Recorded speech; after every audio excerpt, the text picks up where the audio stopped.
曾经，中国被认为是一味地模仿西方的产品和服务，而现在，这样的情形已然发生了转变。近年来，中国已发展成为了 IT 领域最具创新的市场之一，同时也给西方社会带来了机遇。ChinaTalk 创始人 Alexander 曾经在华担任了2年的市场顾问，在过去的4年，他时常与大家分享着在电子商务和社会媒体方面的见解。今天 ChinaTalk 创始人 Alexander 将与我们一起分享中国是怎样从模仿者到创新者的角色转变历程。For several decades, China had been labeled as a copycat of Western products and services. However, that time is gone. In recent years, China has evolved to be one of the most innovative producers and markets of information technology. Alexander worked in China for 2 years and has been writing and giving lectures about e-commerce and social media in China. In his presentation, he will share experiences in China and tell what causes China's transition from copycat to innovator and what opportunities this transition will bring to the West. 掌声欢迎 Welcome.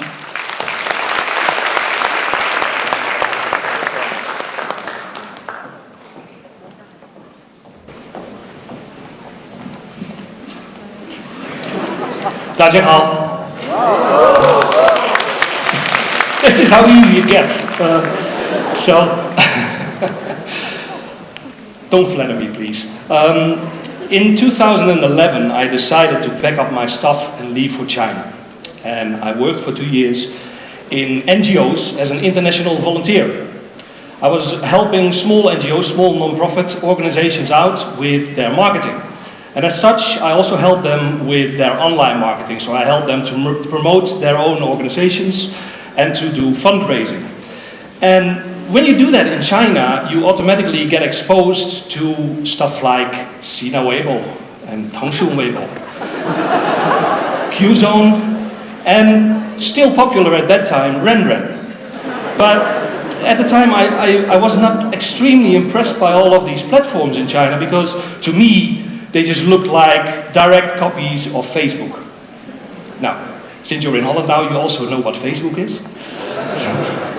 So, I was not really impressed, and I really considered China at that time to be a copycat of Western internet technology. But then somewhere in 2011, something strange started to happen. Every day I saw strange things in China, but this was really strange because people stopped talking into their phone and they started talking to their phones.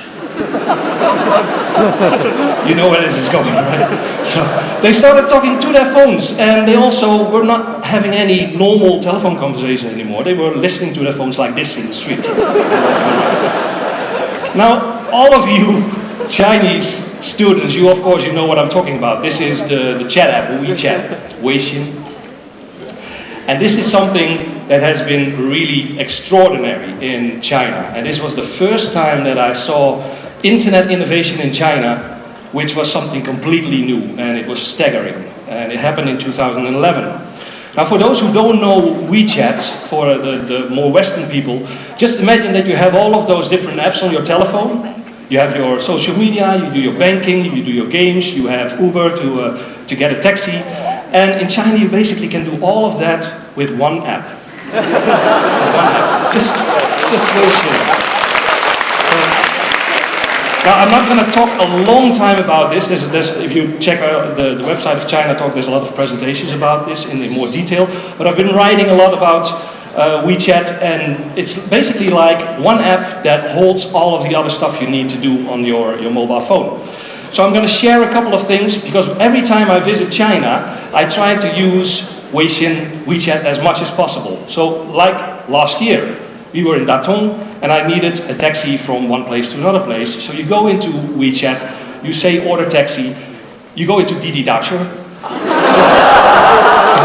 and you simply tell the app, this is where I am, this is where I need to go, and a taxi driver comes straight up to you to pick you up. And you can even pay him afterwards using WeChat payment. You get thirsty, so what you do is you find this vending machine. You go up to the vending machine, you pick a drink, you scan the QR code on the machine, and you get this on your phone. And you say, I want to buy this drink, and it drops out of the machine. Just like that. No cash, no credit card, no bank card needed whatsoever. So I try the same thing in the supermarket. We get some groceries, I go to the cashier, I hit quick payment in WeChat, and I get this barcode and this QR code on my phone. I hand my phone to the cashier, she scans it, I paid for my stuff. It's as easy as this. This is also a very interesting one, a very nice one I came across in Chongqing. It's a Lomo printer. And a Lomo printer, you can follow it, you can follow the official account of Lomo by scanning the QR code on the printer. Then you send a picture from your phone straight to this Lomo printer, and it prints a photo, like a Polaroid photo. You can even add like a small caption. So this is a picture of me, my Chinese wife, and my parents-in-law traveling around China, which we gave to my mother-in-law, and I scored some extra points. So even very simple stuff like just ordering dinner. You don't need anything. You don't need to go to a restaurant anymore. You just go into Weixin, you order dinner.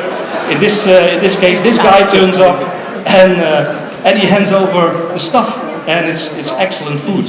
So all of this, just innovative stuff that happens in Weixin. Now, something which is really important to this whole development is all of this is happening on mobile phones. And mobile phones used to be quite expensive. Now, if you look at this mobile phone on the screen here, this is like last year's iPhone, the iPhone 6, which in Holland cost about €750, which is in China a lot of money. So unless you're a Tuchal, it's very difficult. It's very difficult to get the gold one. So you're looking for something cheaper. So there is this company that has developed very good smartphones, very good mobile phones, which were even better at that time than the iPhones, the Apple iPhones, for almost half the price. And this is like their most expensive model. A lot of people have been buying smartphones for about 1,000 RMB. And it's the first time they go online and go on the internet and get to use all of this stuff. So, what they also do is they have an alternative for the very expensive Fitbit. They have this one. So which company am I talking about? Xiaomi. Thank you. Xiaomi. This is Xiaomi, and Xiaomi is extremely innovative in their business model. What they've done is the following: they've been selling products with very low margins. So instead of making a lot of profit on the telephone, they see the smartphone as a distribution channel. And what they do is they sell you apps, they sell you in-app purchases, they sell you a lot of virtual goods, and that's where they make the money. They also do flash sales. So if they release a new model, you have to go on a Tuesday, normally at 12 o'clock, log in and hope that you get one of those new models, which I tried it and it never worked for me. So I had to wait until the next month. And then they know already what the forecast for how many people want this phone. So they know that at that time. So they create the feeling of scarcity so that you want this phone. And then later on you can buy it, and they know exactly how many they need to manufacture. They've done most of their distribution online, although they go offline as well, but thereby they can keep their distribution costs low. So because they don't need to have a lot of expensive stores. And they have been very good at building Me fans, building ambassadors and fans of the brand. And what you can do when you have all of those fans is that you can sell them much more stuff because they love the Xiaomi brand. So what you do is there's a whole range from t-shirts to all kinds of different products, and you want to buy these also because they're very much integrated. You can link all of those different devices together. And what I'm going to do now is I'm going to show you my Xiaomi day, because I've been buying a lot of this stuff lately. So I wake up in the morning and I grab my Xiaomi Note Pro from the Xiaomi phone stand, which is on my nightstand. And after checking some messages on Weixin, I first sync my Mi Band to my phone. and then my phone tells me, by Bluetooth, it syncs, and it tells me how much sleep I've had, and if I've had enough deep sleep. So it makes me more aware of my own health.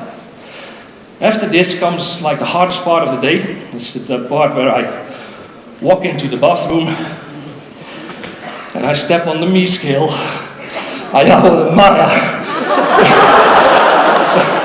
This is the most depressing part of the day. Fortunately, what you see here is my wife's weight. It's not my weight. But to give you a hint, she fits in me twice. So,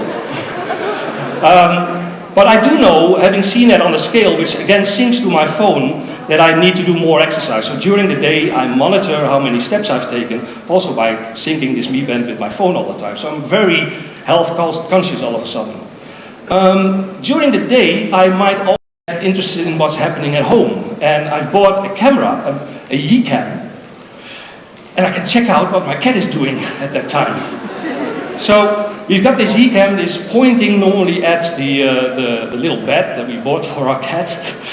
And I can log in and see what he's up to, and every time that I hit the button that starts the microphone in the camera, he just immediately goes like, what's that? So it's really fun to go online and to check out what he's doing. By the way, interesting fact, my wife has named our cat. My wife has named our cat Xiaosan. So, I don't know why, maybe she thought that if I already have one, I don't need another one. But I'm probably the only person in the world with a Xiaosan camera. So, in the meantime, my wife is watching some videos on her iPad, and she's doing Dutch studying by the light of her Mi Light, which is jammed into her power bank. So this is all different products which we've bought, and there's much more. If you live in China, you get a kind of air purifiers and much more stuff, smart lights. So the whole Internet of Things, the connectedness of devices, that's something that Xiaomi is really doing very well. In the meantime, so we have this software innovation online, and we have this hardware innovation. But what do we see happening at the moment in the West? Well, have a look at this. This is WhatsApp. And in August 2013, they added voice messaging to their application. Something which Facebook Messenger, a different app, already had since January 2013. Well, we all know better, don't we? This has been around in China since 2011 in WeChat. In 2015, last year, January 2015, WhatsApp added the possibility to go online, scan a QR code, and do all of your chatting through your computer instead of your phone. I've been using this since 2012 with WeChat. Next up, paying your friends through a chat app is something in America which is possible since the summer of last year.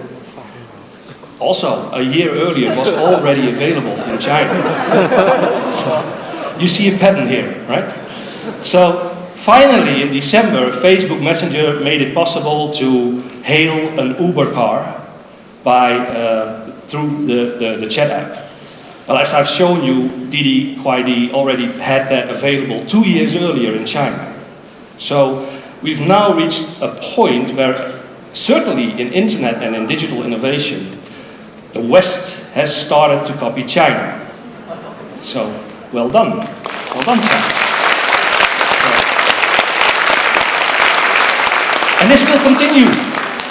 This will continue. If you see what's happening in China, all of the internet innovation, the West will continue to copy this from Chinese internet companies. But how did this happen? How did this sudden change, this shift, how was this created? Well, the first one is this one. And it's something called Project Golden Shield, better known as the Great Firewall, outside of China. So this helped China to keep out certain platforms like Facebook, YouTube, Twitter, for China's own reasons. But at the same time, this also created a situation where there was no competition from foreign platforms in China. And you saw the rise of big companies like Baidu and Tencent and Alibaba, and a lot of other small internet companies. And what do you need to do when you don't have one platform? Because they all started copying, for instance, Facebook. And there was not one Facebook copy, but there were 10, maybe at the same time. If you looked at Groupon websites, there were thousands of group buying websites a few years ago. Now, what they need to do when there's so many different companies is they need to compete very heavily.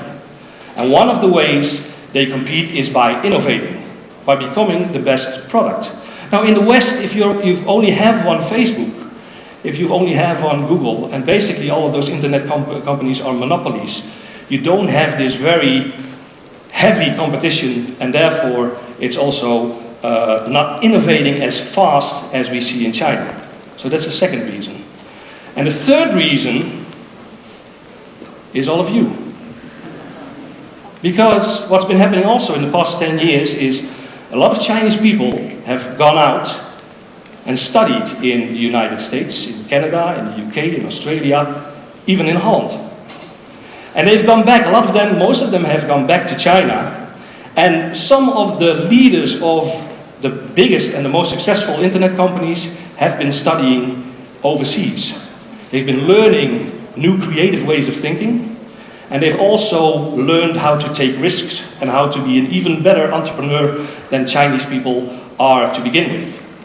So that's all of you, and therefore all of you are part of the future of China, and you will be part of this great innovative shift towards China. So I'd like to say, 加油! Thank you. 谢谢你们，我祝你们春节快乐。